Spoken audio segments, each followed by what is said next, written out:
Live from the Washington, D.C. area, it's the Inside Scoop. All the news that our viewers want to know.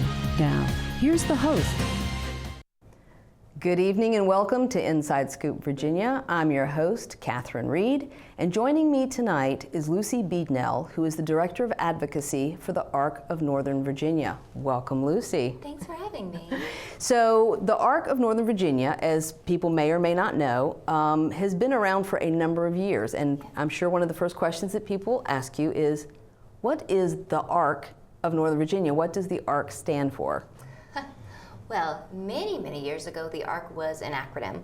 We started as a program or a group of families who came together because their children with developmental disabilities were not permitted to go to schools. And those parents thought their children could learn and deserved an education, and they were right. And so they formed what was then the Association of Retarded Children. And lo and behold, those kids grew up. And then we became the Association of Retarded Citizens. And then times changed and people started using the word retarded, which we now call the R word, as a taunt rather than a medical term or a diagnosis. And so we stopped using it. And we went from being capital A, capital R, capital C, an acronym, to capital A, little r, little c. And we won't stand for anything less than the best of rights for people with disabilities. That's what we stand for. And I think that's great, because you think of an arc. Right. A rainbow is an arc, for instance. Yeah. Mm-hmm. But you know, the R word, in fact, is still used by a lot of people, not in a derogatory sense, but simply in a descriptive sense, especially older people who grew up using that term. Yes. And so it was taken out of the DMS as a diagnosis several years ago, yeah. And now we generally use intellectually disabled or intellectually or developmentally disabled. Mm-hmm. I've heard the shortcut IDD used as a term for this community. Mm-hmm. And this could be people with autism or Down syndrome or Asperger's or any number of things. Yep, and there are a lot of people whose diagnosis is just simply a mild or moderate intellectual disability. And that in and of itself is a diagnosis, but the ones you listed, cerebral palsy, are very, very common types of developmental disabilities. And so so your organization provides what to these families in the modern era in 2016? I'll answer, I think, best in the context of what ARCs do in general. So the thing that made me fall in love with the ARC is that the ARC was told to go to your community and be what's missing for people with developmental disabilities and their families. And I think the beautiful gift of that is that all ARCs should really be custom fit to what their community needs. Logistically speaking, that has a hurdle in that you may move from an area where an ARC does things, a lot of direct programming, for example, has a recreation department or whatnot, and then move to Northern Virginia and call us and say, well, I'd really love to get involved with your kickball league. And I would say, we don't have a kickball league. Actually, we have a whole lot of other great things here in Northern Virginia. We're really fortunate that the Northern Virginia area has a ton of great service providers for people with developmental disabilities, so we're not in that game. The bedrock of what we do at our chapter is advocacy on a big scale. So working with boards of supervisors, city councils, state legislators, and to some degree federal legislators on services, programs, supports, funding, you name it, that's going to affect people with intellectual and developmental disabilities. So we do programs for our self-advocates, our individuals with disabilities, on helping them learn to speak publicly, share their story, be their own best advocate, and work them up through the chain of being the people who are leading the meetings with our senators, which is really powerful. And then the other core part of what our chapter does is information and referral. So thousands and thousands of phone calls and emails and workshops and work groups and webinars and you name it over the course of the year to provide information to people with disabilities and their families and anyone who's in their life who wants to know more about what's going on and how to make a change. So part of what drives this community and helping to care for people in this community are Medicaid waivers, which has caused a lot of heartache for people who are not in this community to understand why Medicaid waivers are so important, to understand that Medicaid waivers have nothing whatsoever to do with Medicaid expansion, which is a political football here in Virginia right now. But those waivers are instrumental for families to get help for their children and young adults. So can you kind of explain that to us? As best as anyone can. I will take a try here. my kingdom to change the name of the Medicaid waiver program. It's called a Medicaid waiver simply because Medicaid funds it and we contract with the Federal Department of Medicaid to run it, but that's about the extent to which it's involved with any other kind of Medicaid. Often when you think of Medicaid, you think of Medicaid as health insurance for people, and this is not that at all. A waiver at its core is a bundle of long-term care services, a bundle of supports so someone with a different need can live in their community. So for some people with developmental disabilities, a waiver brings in things like on-the-job support to help you be really productive at work and learn and sustain that job, or personal care support at your home to help you bathe, get dressed, use the restroom, those core things that we all do every day that maybe you need a little bit of help with if you're living with mom and dad and they're going to work, or if you're ready to live alone. So waivers should be a flexible thing, if you can imagine kind of a menu of services, really, that people use to take what they need to support them being safe, happy, and healthy. So what has been in the headlines, as far as I can tell, where waivers are concerned, has been the shortage of waivers. I mean, there's far more people who need these waivers than there are waivers. However, we did have legislation passed this year, a bipartisan amendment to the budget bill to fund more waivers, correct? Absolutely, which is a huge step forward for us. In Virginia, we have just over 10,000 people with developmental disabilities who have these kinds of waivers that I'm talking about, either a developmental disability or an intellectual disability waiver. We have about 10,500 people waiting for them, which is a crazy number of people. So you're only to think meeting the about. needs of 50% of the people. Right, and 50% of the identified people. So plenty of people here, there's a waiting list as long as there are services, and think, I'll do that later.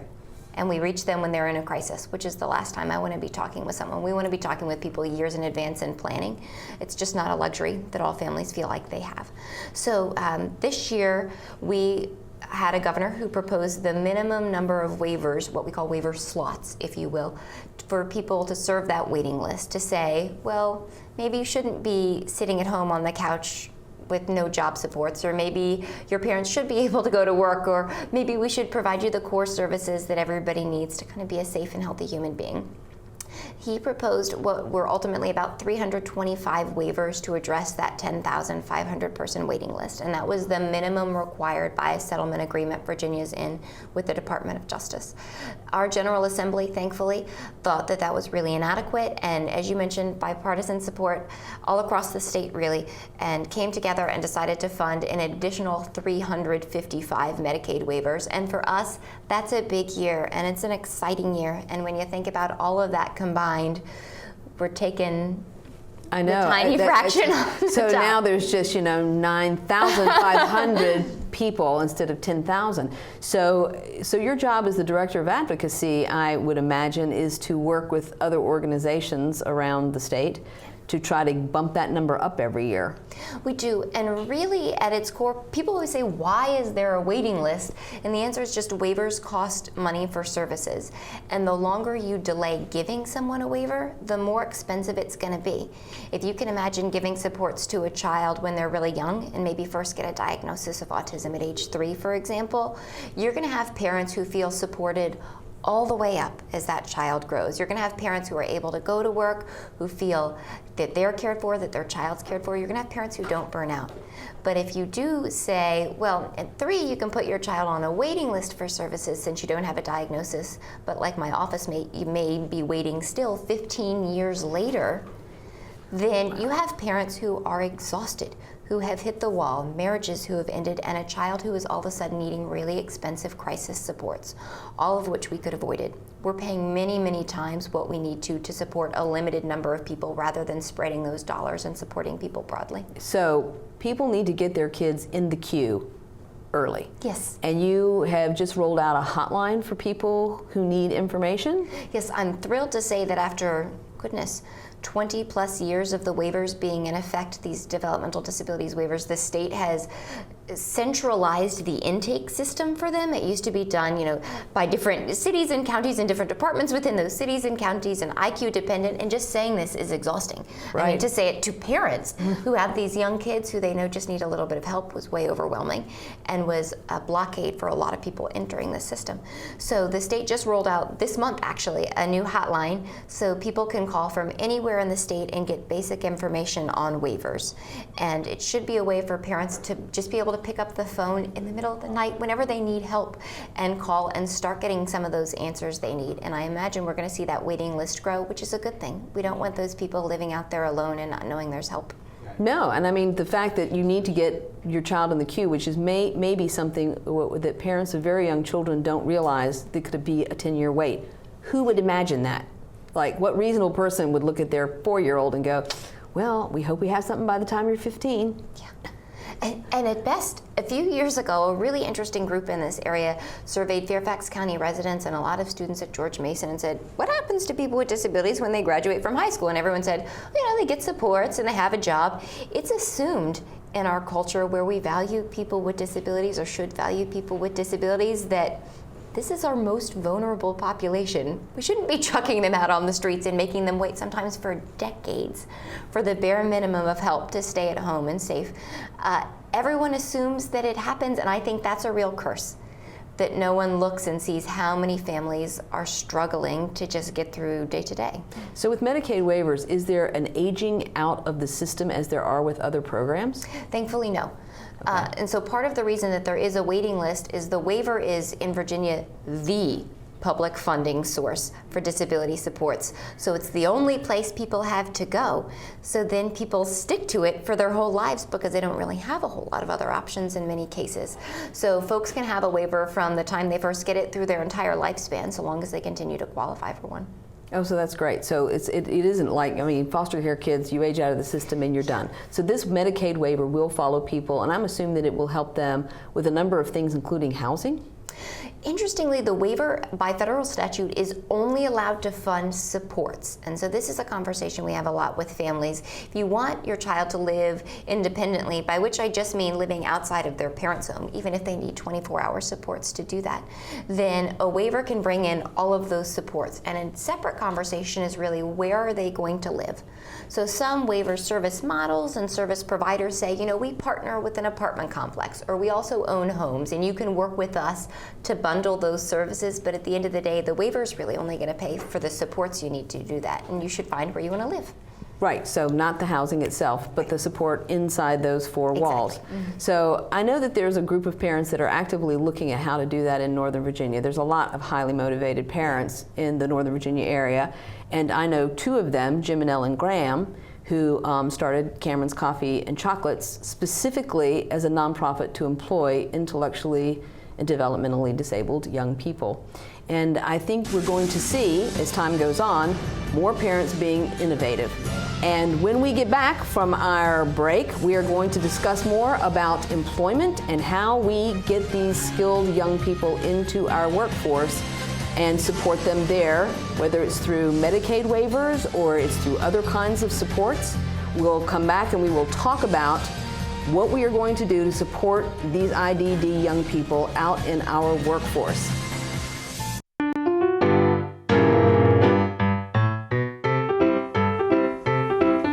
There's more than just books at the library.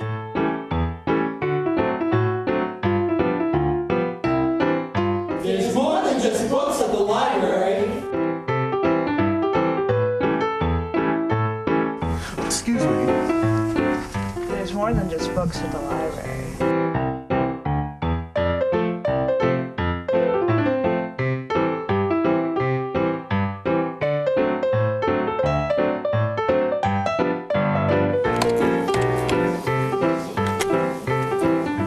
Il y a plus que de livres à la bibliothèque.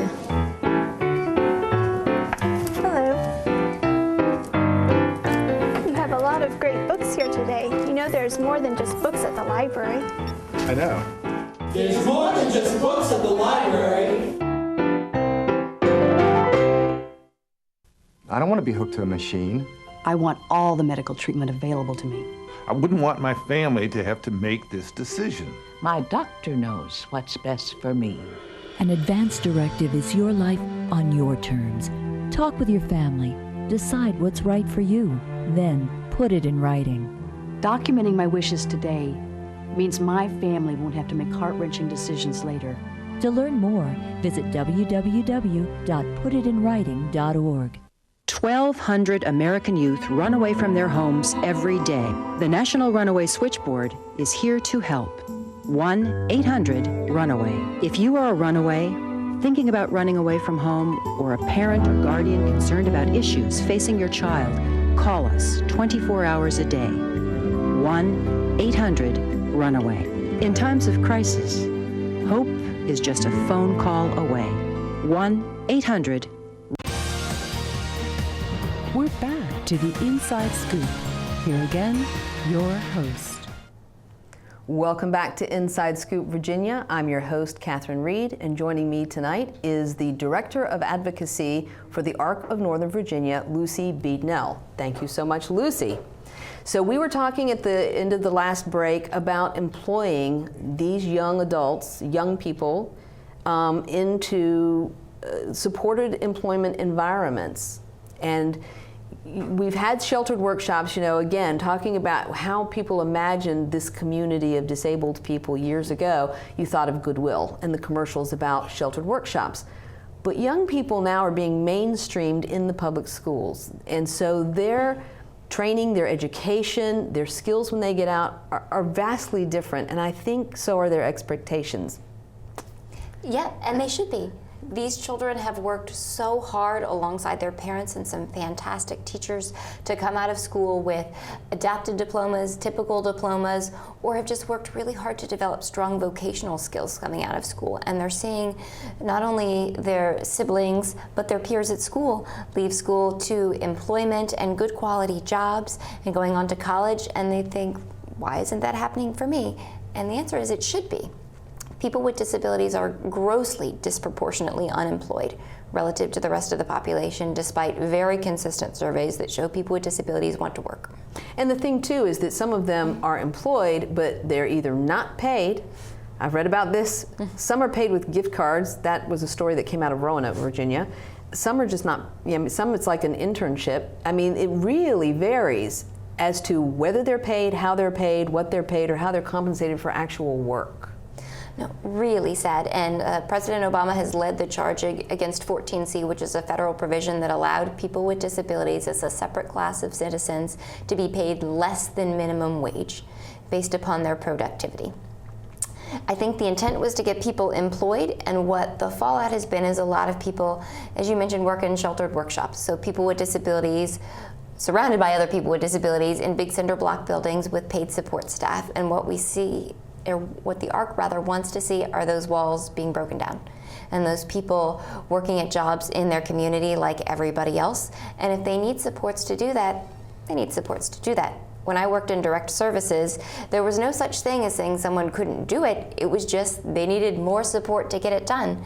And for someone who doesn't communicate verbally and needs total physical assistance with things, well, then I guess that means you're doing hand-over-hand assistance to help them make their own sandwich so that they're a participant in everything that's important to them in their lives. That's fair. It is fair. And I mean, Cameron's Coffee and Chocolate, for anybody who has not been there, it was started in October of 2013 by Jim and Ellen Graham, specifically to employ intellectually and developmentally disabled young people.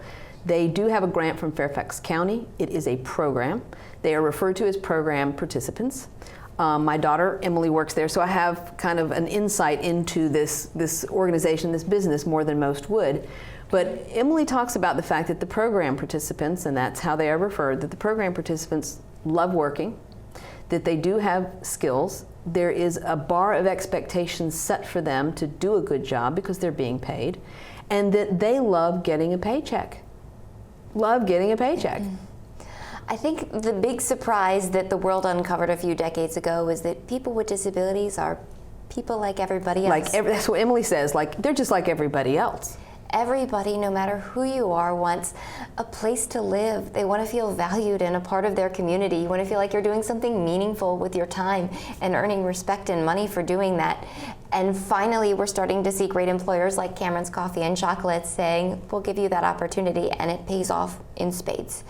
People with developmental disabilities stay in their jobs much, much longer than an average employee. Call out sick far less. Really incredible caliber of employees, and so many of them come with Medicaid waiver support staff behind them or state vocational rehab staff who are able to help them with on-the-job supports, both when that job starts up and to troubleshoot later on. For any employer, that should be the bargain of a century. And what's interesting to me, because I'm a Rotarian, and we meet at Expectations in Chantilly every Tuesday, and for many, many years, the person who has been the host there is in the IDD community. And to your point, he's there every Tuesday. He's there all the time, and he has been there for years. Nicest young man ever. And Emily was telling me there's a place in Richmond called the Positive Vibes Cafe, which is also an employer of people with intellectual disabilities. And I asked myself, where are more of the consumer-facing, customer-facing businesses who can see the possibility, the benefit, the joy of hiring people who can do this work? And how do we incentivize, open up the possibilities, inform and educate these businesses that this is an untapped workforce waiting to be hired? As a non-business owner, this is a fair amount of speculation in fairness, but I can certainly see how, as someone who has not hired a person with a diagnosed disability before, that can seem daunting. And you don't know how to best support this individual on the job, how to interact with them, how to train them for the job, because maybe you haven't quite made the leap just like everybody else. And some people need a little more supports with some things and some less. So I think for employers, there's an understandable kind of inertia leap that needs to be made there. You know, change is hard. And I think businesses understandably are driven by profit and by doing things the way that they know how to do them, which makes it hard for people who are new to the workforce, our developmental disabilities population, to really break in and shake things up. But I can say universally, any employer I've talked to who says, you know, we didn't quite know what we were doing or what we were getting into, but either a state voc rehab agency or a waiver supports provider or just an individual with a disability and their family approached us and said, this is a bike shop, we've got the person for you. They love bikes, they want to work on bikes, and we're going to be here to help them and help you, have said, my goodness, how was I not doing this before? We're going to do this forever. And so I think chambers of commerce are organizations that do a lot of things for their business members. I think more could be done with education and opening up the possibilities of things that member companies have not considered before, and this is one of them. There are chambers throughout Northern Virginia who have big businesses, small businesses, government contractors, retail businesses, and I just don't think that this is on their radar or in their consciousness that they could be presenting programs to their member companies on the benefits, the value add to the other employees for having somebody in the IDD community as part of the team. And I'm not sure exactly how we go about that because, you know, there's a lot of chambers in this area, but it seems to me that there are organizations that we could reach out to help them understand how this could be done. No, I agree, and I think that's where we've gotten stuck. Even employers who were interested and willing maybe didn't know how to make this happen, so it didn't happen. And us in the nonprofit world who do a lot of the supporting of people with developmental disabilities at work are not business people and maybe don't best know how to approach those businesses. But I would encourage anyone who's an employer to talk to the ARC or talk to our state voc rehab agency, which is called DARS. It's through the Department of Aging and Rehab Services, about possible job opportunities. We're happy to connect them with a fantastic network of Northern Virginia service providers who do that. DARS can do that. In fact, the woman who is our director of first impressions at our front desk was someone who was trained by DARS and had a disability and was underemployed for a long time, and she is the best person we've ever had in the job. That's fantastic. So tying this back to the Medicaid waivers, the Medicaid waiver can in fact be used for on-job support like job coaches, correct? And ongoing support. So if the person was going to need support every minute of that job forever, the waiver can fund that. Ideally, we would always like to see someone who loves their job gaining skills and being more independent in that job over time, but I don't want anyone to feel afraid of taking that leap for fear of the support rug being pulled out from under them, because it won't be. As long as someone needs help, it'll be there. So in this emerging paradigm shift of employing more intellectually and developmentally disabled people in more common jobs, not sheltered workshops, job coaches, this is a very interesting thing. It's a new job. So my daughter Emily, she works with job coaches at Cameron's and is talking about, so how do we train people to be job coaches since we're training them for something that's emerging as a need? I think it would be such an interesting job because as someone who really loves learning, I feel like you're constantly learning, right? You're learning how to do jobs, you're teaching people how to best succeed at the jobs, and you're working as a team. And I think for anybody who likes learning, is an outgoing person, kind of naturally is a fit. And our employers, like Cameron's and like others in this area, have done a good job of reaching out to who I think are prime candidates for this recent college or master's level grad students who really have a lot of passion, a lot of energy, a lot of willingness and interest in learning, and are naturally great by and large with people with developmental disabilities, because we were raised, thankfully, in the era of the Individuals with Disabilities Education Act that came about in the 70s and meant people with disabilities were in schools and got free and appropriate public education, and they were our peers in our classroom. And so we grew up with the same expectations that we would see them on the job. Do you see if this actually grows to the point where we need, because here's the thing with people with master's level education, is what the job coach pays. Yeah. Because again, we are talking about Medicaid waivers and funding that is not necessarily what these master's graduates are thinking is going to be what they're earning. Can you foresee somewhere down the road community college programs offering certifications, as they do in cybersecurity and health tech and a lot of other things, for something very, very specific in order to support the IDD worker out in the community? I mean, I don't know that such a thing exists, maybe it does, but if it doesn't exist, can you see that as a possibility? Oh, huge potential. I mean, this at its core is learning and teaching, and how many folks are interested in pursuing a career in teaching, but for one way or another don't end up with all the certifications that are required to do that. And this is exactly that, working with people who need to learn and customizing a learning program for them. I think that there's tons of potential to partner with community colleges and really anyone who has people interested in the education field and maybe not pursuing the typical path to becoming a teacher. Yeah, well, because it's not. When you're a job coach, like Emily says, the job coaches are in the kitchen. They do the same thing as that the participants do. Everybody works. And so it is a very different sort of thing than probably one expects, or these job coaches expected, that they would be doing. But again, you have to love it. You have to love what you're doing. You have to love the people you're doing it with. As Emily says, each of these participants has a gift. And she says it's just figuring out what that gift is. But it's interesting, Brene Brown, the very famous The Gifts of Imperfection, talks about how every human being has a gift, and that our life should be about discovering what that gift is and then giving it to the world. And so in that regard, I don't think these young people are any different from any of the rest of us. Their gift is different. And so I think as a society, and certainly in the workforce, we need to discover how to tap into what it is they have to offer. No, that's it's core what a job coach does, and I will say, as someone who graduated with a master's degree, who knew I had a real passion for working with vulnerable populations, was a little shell-shocked. I bet you were. And one of my first jobs was working sometimes directly in group homes and doing the direct care, and it's the experience that shaped my whole career. It gave me a path. Well, that's great. When we come back from this break, we'll talk a little bit more about how we are going to talk about the Department of Justice settlement and some of the things that has affected as we move people out into the community. So please join us after this break. Osama bin Laden calls getting nuclear weapons a religious duty. Today, materials that can be used to make nuclear weapons are stored in more than 40 countries. Sometimes protected by just a chain link fence. Yet not enough is being done to lock down these materials before terrorists steal them. Why did we learn all this? My mother, my son, my sister-in-law were all murdered September 11th. Help protect America. Together we can. Please join us.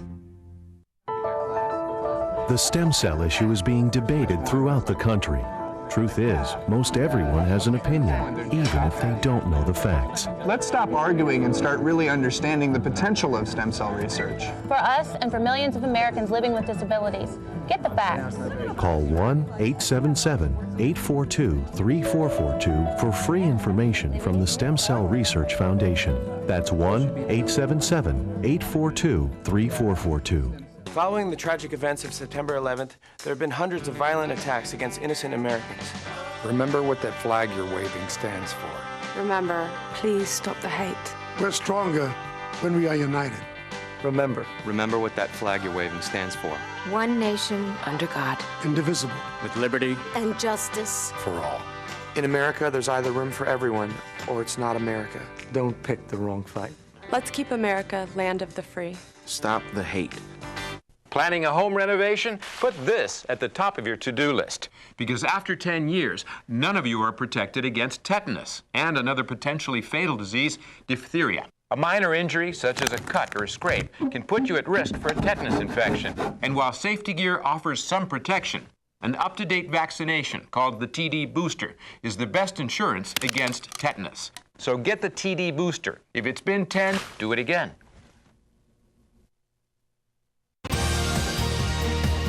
We're back to the Inside Scoop. Here again, your host. Welcome back to Inside Scoop, Virginia. I'm your host, Catherine Reed. Joining me tonight is Lucy Beadnell, who is the Director of Advocacy for the ARC of Northern Virginia. So when we last went off the air, we started to touch a little bit about how the new generation has been affected by many things, including the Department of Justice settlement with Virginia. We had large institutions where many people were housed, and the Department of Justice said this did not meet the criteria for integrating people in this community into a more community setting. I guess that you can probably describe it better than I have, but in the last few years and in the next few years, this is where we're going to see a lot of movement. No, and I'm so thankful for it. I think is a really easy way to measure how off balance Virginia was. We're the 9th wealthiest state, and we were 49th for including people with disabilities in our community. In part, that ranking was driven by our very long waiting list for community-based services that made it easier for children and families and adults with disabilities to have really good lives. And in part because we had so many people still living in old institutions, which are exactly what you think of when you think of the institutions that you thought disappeared many, many years ago. So that put a big red target on our back. And the Department of Justice came in and did several years worth of investigations and found really gross civil rights violations. It's the Civil Rights Division of the Department of Justice who came in, and so in 2012 reached a settlement agreement with the state of Virginia that was a 10-year settlement designed to propel us forward. And one of the prongs of that settlement agreement was to hire an independent reviewer who would kind of be the eyes and the ears of the court, who really was familiar with disability services when they were done at their best, and to help guide us as we were moving along. And that man, Donald Fletcher, came to us from Massachusetts, has worked in this field his whole life, a brilliant innovator. And when he came down and talked about the settlement, he said, "You all are 30 years behind." Wow. So we've had a lot of ground to cover. We have, and it's been a very emotional, because we have a training center here in Northern Virginia. I've been in the town hall meetings. There are parents who are devastated by the closing of these institutions. And again, this is what was the known world to them. It's the known world to their children or brothers or siblings. And so it's been a very difficult, extremely emotional process. But looking forward to the young people, as we were talking about, who come up through the public school system, whose expectations, even for those who have disabilities that impact mobility, they are still out in the community. They are still a much greater part of our community. And so it makes sense that we must invest time, money, resources, and planning into creating a better way for them to live in the community. You know what's interesting, for so many years we saw people with disabilities as separate, and rather than thinking they would thrive in the community, thought, well, for someone who has really significant behavioral challenges, or for someone who has a really high level of medical need, or someone who doesn't communicate with words, we should put them all together and serve them all together, and that'll make us really efficient and keep them safe. And as it turns out, it did all of the opposite things. When the Department of Justice settlement agreement came out, our state Office of Protection and Advocacy, then the Virginia Office of Protection and Advocacy, came out with a very long report of a history of abuse and neglect in these training center institutional settings. And I certainly don't mean to imply that that never happens in another setting, but the nature of having closed doors with vulnerable people separated as others means you've opened the door to something really dangerous. And what we found was when those individuals came out, when you took someone who had a high level of behavioral need and support need, and you put them in a one-person apartment or home or two-person home where staff and supports and the lighting and the room size and the noise were customized around them, their support need dropped.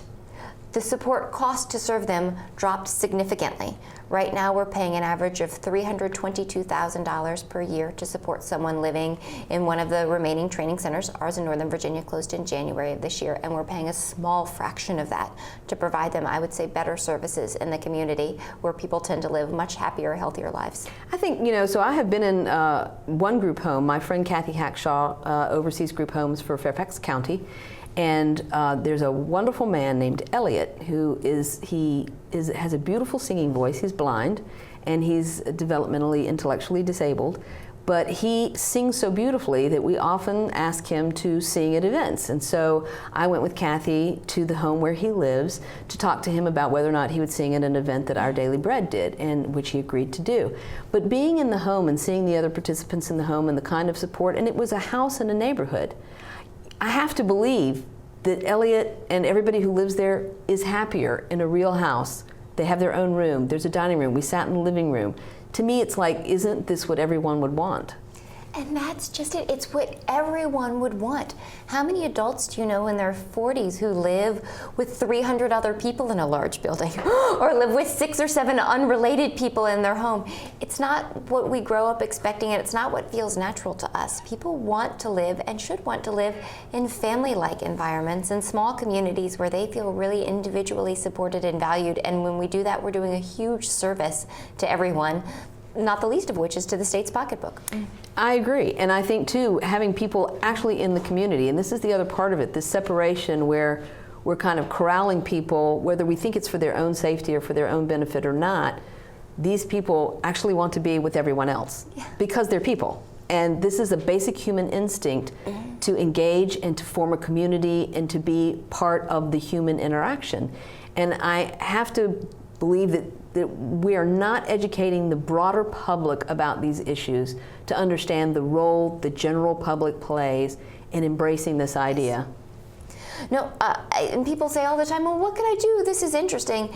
And I would say the answer to that should be customized as the supports we provide to people. So if you are like me and you're a talker and you have lots of things to say, come join me. Hop on a bus. We'll go to Richmond. We'll talk to legislators. We'll blast it all over town. If you are a quiet thinker, send an email to legislators. Give an extra thank you to the employer who you see hiring someone with a disability. If you're an employer, hire the best employee you're ever going to have. And know that they may have a disability and things may be different up front, and you're probably going to love it. It's a million little things you do every day. Look people with disabilities in the eye. Hold doors open, ask if you can help people if you can, like you would for anybody else, and give them a chance. And that's what I loved about the fact that Kathy not only brings Elliot out to these different events, or his support person brings him out, but she finds ways to include him. She brought him to a Fairfax County City Council meeting, I think, and to a town hall meeting. So, the fact that we are not thinking about trying to include people in really active ways, like in ways they would want to be involved. You had mentioned something about Cameron bringing cookies. Cameron has a very big personality. She is funny, she is smart. My daughter Emily likes to say Cameron's sassy. But she's got a tremendous amount of personality and a great deal of confidence. And so when she goes out and meets the public, she meets the public with exactly who she is, this very confident, tall, outgoing young woman who's got her name on a business. No, Cameron is one of the best ambassadors to our community I can possibly imagine. She's the most perfect example of how, if given a chance, someone with a disability who says, hey, I have a real passion for cooking, doesn't need to go to a segregated environment or doesn't need to take that on a hobby, but can show that I can work in a professional kitchen and do well and earn a paycheck and be an example to my peers and bring other folks on board who can do just the same. We know the culinary arts program at the Davis Center at Marshall High School, which is where she picked up those culinary arts along with several of Maddie who's working at Cameron's. When they got out of school, when they completed their education, they had these kitchen skills and no jobs. Yeah. There is a Best Buddies program, and Patrick Bazin, I think, is in that program because he was her Best Buddies chef. And I was delighted on Saturday, the Women's Center honored Julie and Patrick Bazin with the Giving Back Award for everything they've done for the community.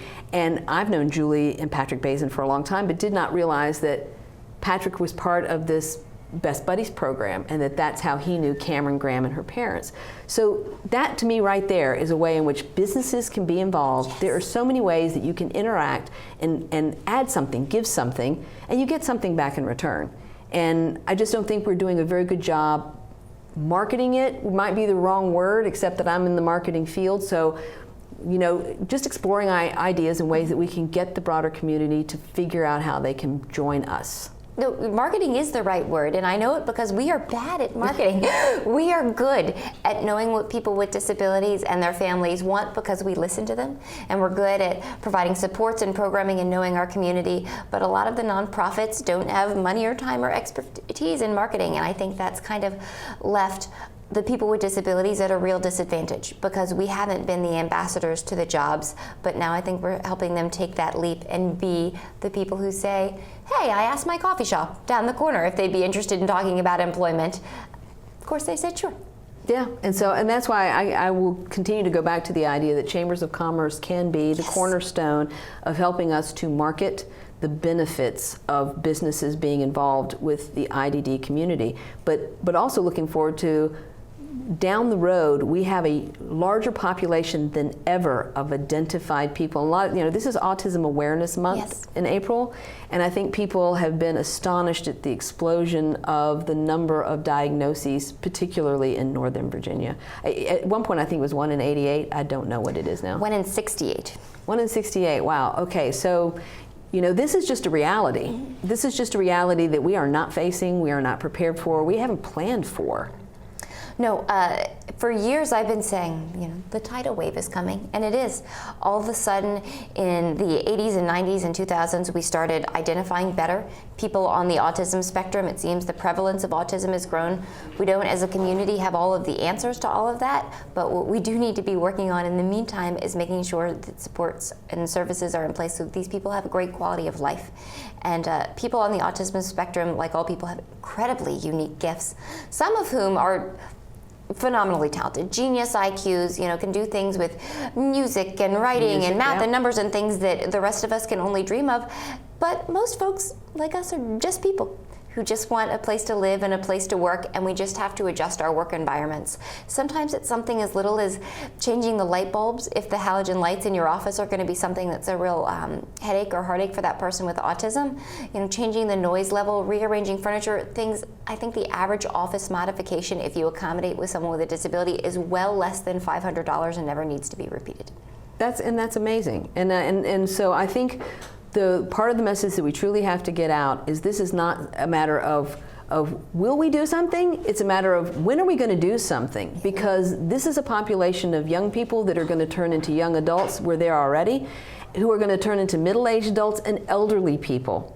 And if we don't give them skills and training and support to be self-sufficient, to earn a living, I don't see how people think or envision what our communities are going to be like, where they're going to live or what they're going to do when they, 1 in 68, I mean, that's a huge percentage of our community.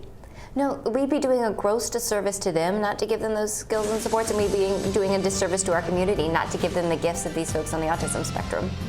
Well, when we get back, we've got one last segment to go, and as you and I have talked about, we could talk all night. We could talk for hours about the issues that need to be addressed. But in our remaining segment, when we come back, we're going to talk about justice reform and some of the issues related to dealing with young people in the IDD community. This is firstgov.gov, where we're obsessed with getting you government information. Brand new student loan applications on the site, baby. This calls for a celebration. Here's your uncle. So in the end, it was either take the astronaut gig or come work here. What can I say? Duty called. Dude, that's my cop. Oh, sorry. Yeah. I'm pretty sure that's Sam's cop. Oh, sorry? Yeah. No. Sam's. No. Just log on or email us and get what you need. C, change of address form. That's how it's done. D, driver's license renewal. E, emailing Social Security information. Yeah. Okay. Yeah. Nice, we'll allow it. All right, What are those? Government surplus cars for auction. You posted those online last time. No, you did. I'm posting them online this time! For all your government information, firstgov.gov. Oh, what have we got here? Sometimes you feel tired. You can't seem to lose those extra pounds off your midsection. And your joints hurt when you take the stairs. Well, you're getting older. But I'm happy to say that there's some simple things we can do to keep you happy and healthy for years to come. We can also lower your risk for some serious diseases the older population is often subject to. Proper nutrition is more important than ever. Your body has changed, you know. Not as many treats. A basic exercise plan, lots of walks and fresh air, and most importantly, come and see me for twice-yearly checkups to help ensure the best possible quality of life. Now, how does that sound? Good boy. Improve the quality of life for your elderly pet. Schedule twice-yearly checkups that include preventive care and regular lab work. A message from the veterinary members of the American Animal Hospital Association. We're back to the Inside Scoop. Here again, your host. Welcome back to Inside Scoop Virginia. I'm your host, Catherine Reed, and here in our final segment, talking with Lucy Beadnell, who is with the ARC of Northern Virginia. We're going to be talking a little bit about social justice reform and also about something we didn't get to talk about in the last segment. We were talking about housing, how we house people in the IDD community, is that there's this kind of anomaly, a real anomaly, and I didn't know anything about it until you mentioned it to me, and that is children in nursing homes. Which is as awful as it sounds. It is. In Virginia, we have just shy of 50, about 49 children living in nursing homes for children, being cared for by nurses with cinder block walls and plugged into beeping equipment and not living the life that they deserve. As someone who has 2 small kids, this is almost always now my last thought before I go to bed at night, that if something were to happen to me or to them, don't ever let them go there. No one wants that, no one deserves that. And the Department of Justice has been so concerned about these kids who have kind of been forgotten, or what it seems like to me to be forgotten in these halls for so long, and has really pushed the Commonwealth harder to try and find plans. And Virginia has done well in these last few years at preventing more children from being admitted by offering them services and supports. I mean, that's the core of what a waiver should be, something that keeps people safe at home. But we haven't been great about getting the kids out who are there now. And last summer, the Department of Justice wrote a really scathing motion to the court that said if Virginia meets this mandate at the pace they're going, it's going to be because all these kids turn 18 and they're no longer children in nursing homes, they're adults. Wow. So there's like 49 or 50 of them. Yeah. And so what happens when they do reach adulthood? Where do they go once they hit the 18 mark?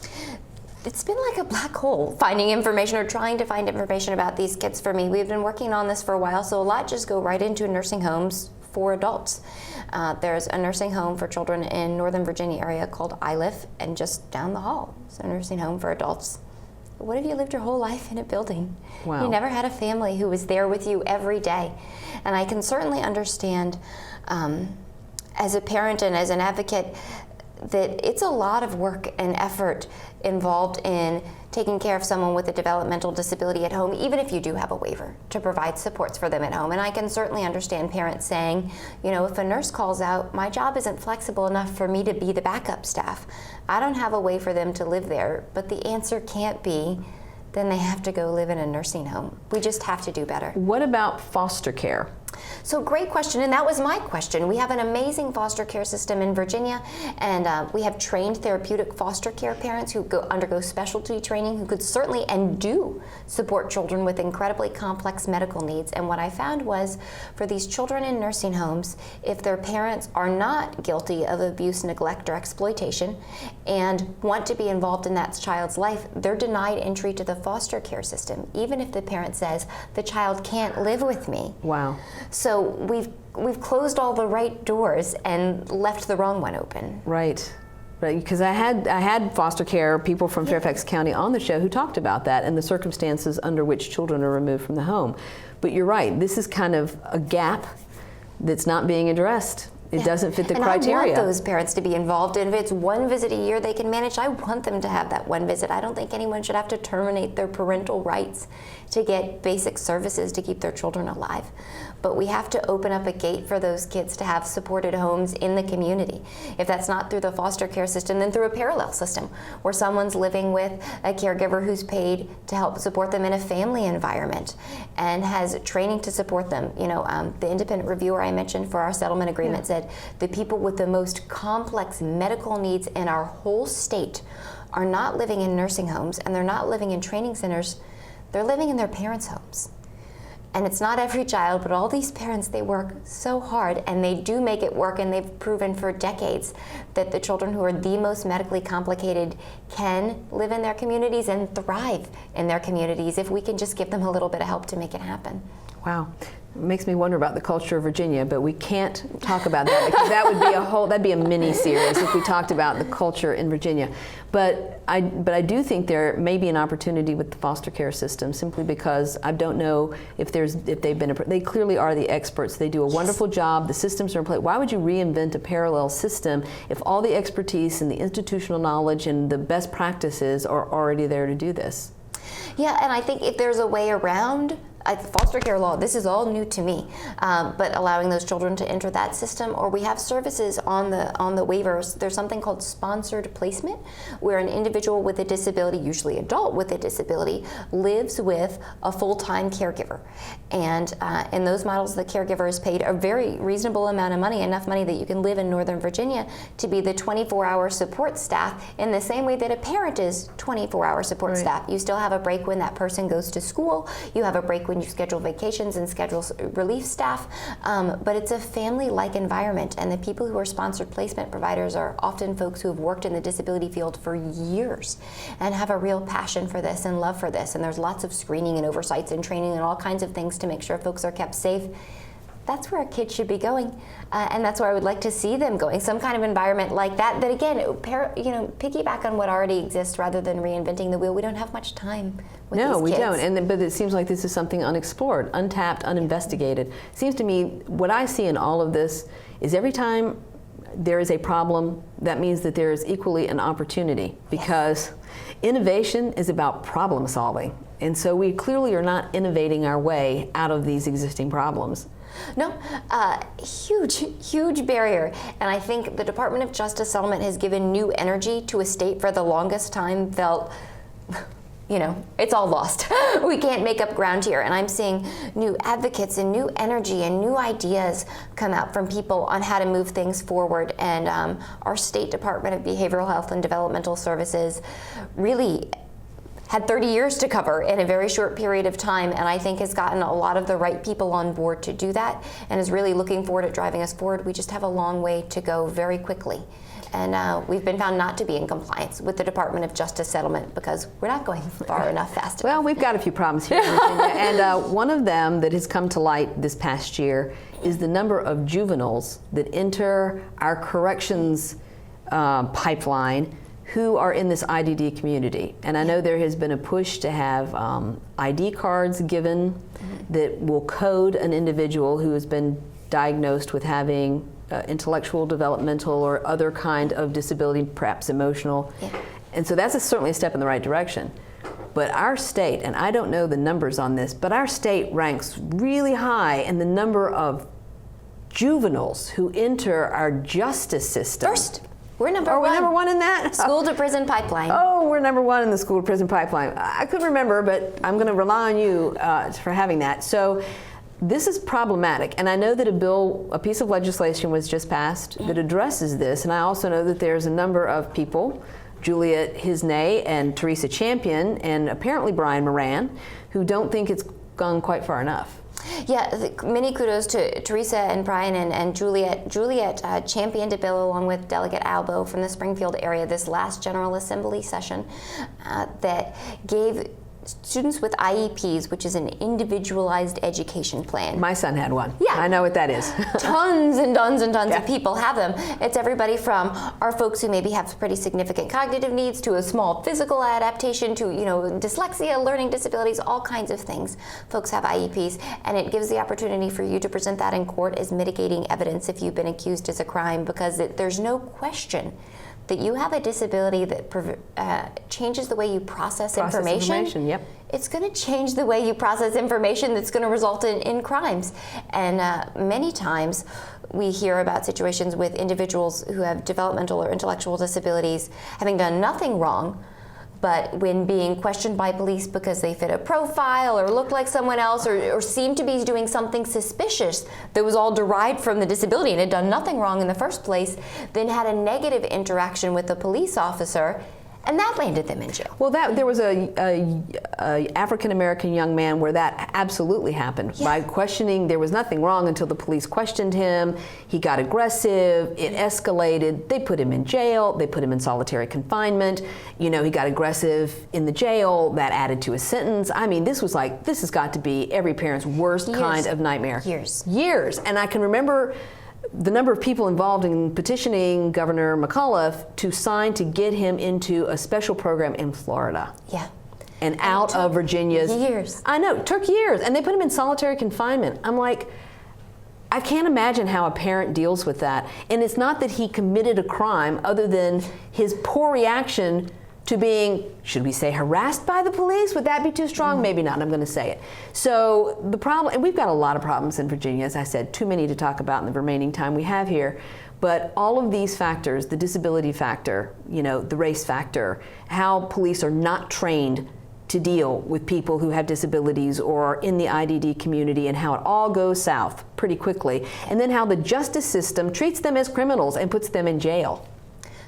It's awful. And I will say, kudos to some of our fantastic police departments in the Northern Virginia area who have independently reached out and said, train me. I want to be good at this. I want to learn this, but there's no big chunk of state funding set aside for that. There's no mandate for that training. So you, as a parent of a child who's on the autism spectrum, are at the mercy of hoping that it's one of those really great police officers who got the extra training and went the extra mile, are the person who walks up to your child. For years, the autism community said that they were mislabeled as people using PCP, a really bad street drug, because some of the behaviors and the avoiding eye contact and things were more indicative of PCP use, which officers were more familiar with than autism. Right. And so they were treating them like people who were high on drugs rather than people who just had a neuro disorder. That really is a scary, scary situation for the parents of young adults. I mean, once your kids get to be 13, 14, 15 particularly, I mean that early adolescence when the hormonal things are just another complicating factor, where you see aggression come out, and once little boys become men and that aggressive factor comes out, which is very difficult in this community. It has to be a scary time for parents, and I don't think we have handled it well. And so this legislation that was passed, and what we hope will be strengthened in the future, really addresses not just hoping you get a good policeman, but that there are laws to protect these families. And have to be. And for once, we as a disability don't at all feel alone, for better or for worse.